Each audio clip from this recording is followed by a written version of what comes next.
ആലപ്പുഴ താമരക്കുളത്ത് ഹോട്ടലിൽ നിന്ന് വാങ്ങിയ കറിയിൽ ഗ്രേവി കുറഞ്ഞതിന്റെ പേരിൽ അക്രമം. ഹോട്ടൽ ഉടമയെ ചട്ടുകത്തിന് തലക്കടിച്ചു പരിക്കേൽപ്പിച്ചത് യുവാക്കളടങ്ങിയ സംഘമാണ്. പൊറോട്ടയും ബീഫ് ഫ്രൈയും പാഴ്സൽ വാങ്ങിയപ്പോൾ ഗ്രേവി കുറവാണെന്ന പേരിലാണ് ആക്രമണം നടത്തിയത്. 3 പേർ ചേർന്നാണ് ഹോട്ടലിലെ സാധനങ്ങൾ അടിച്ചു തകർത്തതും ഉടമയെ മർദ്ദിച്ചതും.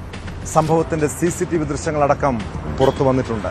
3 പ്രതികളെയും നൂറനാട് പോലീസ് അറസ്റ്റ് ചെയ്തു.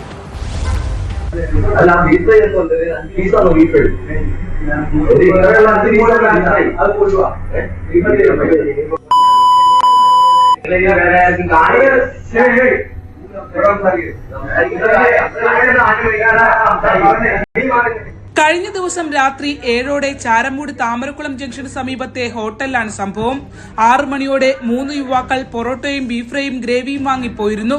1 മണിക്കൂറിന് ശേഷം തിരിച്ചെത്തിയ സംഘം ഗ്രേവി കുറഞ്ഞുപോയി എന്ന പേരിൽ കടയുടമയുമായി തർക്കത്തിലായി. തുടർന്ന് കയ്യാങ്കളിയിൽ കലാശിക്കുകയായിരുന്നു.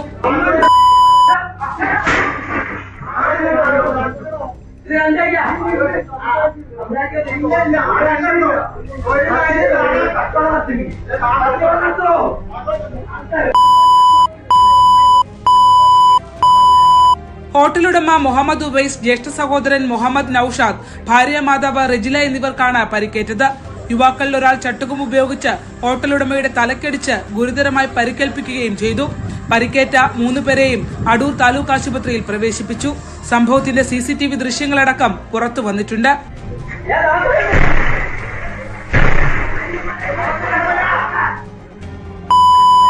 ഹോട്ടലുടമയുടെ പരാതിയിൽ നൂറനാട് പോലീസ് കേസെടുത്ു. വള്ളികുന്നം സ്വദേശികളായ 21-കാരൻ ഷിജിൻ, 26-കാരൻ വിഷ്ണു, 25-കാരൻ അനൂപ് എന്നിവർ അറസ്റ്റിലായി.